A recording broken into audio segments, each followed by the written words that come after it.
పెళ్ళిళ్ళు చేసుకోవాలంటే ఒట్టగానికి షేక్ అవుతాను ఒక్కొక్కరికి పెళ్ళిళ్ళు చేసుకోవాలంటే.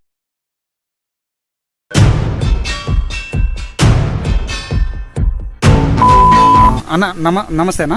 నమస్తే. ఏం పేరు అన్న మీ పేరు? సునీల్. అంటే జైలుకి రావడం గల కారణం ఏంటి? మర్డర్ చేసిన.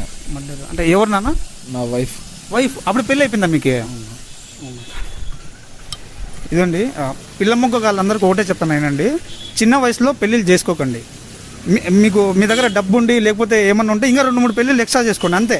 అంతేగాని డబ్బులు లేకుండా కానీ లేకపోతే మీరు మిడిల్ క్లాస్ కానీ పేదవాళ్ళు అంటే అసలు చేసుకోకండి, సంఖ్య నాకపోతారు. ఎందుకంటే మనకు పెద్దవాళ్ళు చెప్తాంటారు అనమాట, యా వయసులో జరగాల్సిన పని ఆ వయసులో జరగాలని. కరెక్టే, ఏ వయసులో మడ్డ కొడిపోవాలో ఆ వయసులోనే మడ్డ కొడిపోతారు. ఓకేనా? పెళ్ళిళ్ళు చేసుకోండి. ఓకే, చిన్న వయసులో అసలు పెళ్ళిళ్ళు చేసుకోకండి. ఓకే, మనం మాట్లాడే ప్రయత్నం చేద్దాం. అంటే మర్డర్ చేసినారా? అంటే మీ వైఫ్ అంటే మీకు ఎట్లా చేసిందని, అంటే ఎందుకు చేసినారు మర్డర్?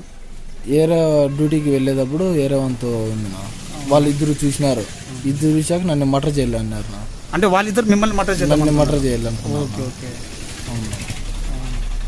ఓకే. అందుకని మీరు మేము జాగ్రత్తగా ఉన్నాం. నా వైఫ్ ఏరో వంతు అక్కడ సంబంధం పెట్టుకుంది నా. అది అంటే ఆ విషయం మీకు తెలిసిపోయింది? అవును, తెలిసిపోయింది నా. నాకు తెలిసిందని వాళ్ళిద్దరికి తెలిసింది. వాళ్ళిద్దరు నన్ను చంపాలనుకున్నారు, వాళ్ళకన్నా ముందే ఇద్దరిని చంపేసిన. ఓకే. అంటే ఇదేంటంటే ఇది మనం ఏంటంటే ప్రజాస్వామ్య దేశంలో ఉన్నాం అనమాట. ఇవన్నీ జరగకూడదు. లా అండ్ ఆర్డర్ ఇదంతా మన కంట్రోల్, పోలీస్ వ్యవస్థ ఉంది కాబట్టి ఓకే. ఆఫ్ చేయి రికార్డింగ్. ఓకేనా? మంచి పని చేసినాం. మంచి పని చేసినాం. మనకేంటంటే ఇలాంటివన్నీ విన్నప్పుడు ఏంటంటే ఈ పెళ్ళొద్దు లవడొద్దు ఊరుకొని కొట్టుకునేది మేలు అనిపిస్తుంది భయ్య.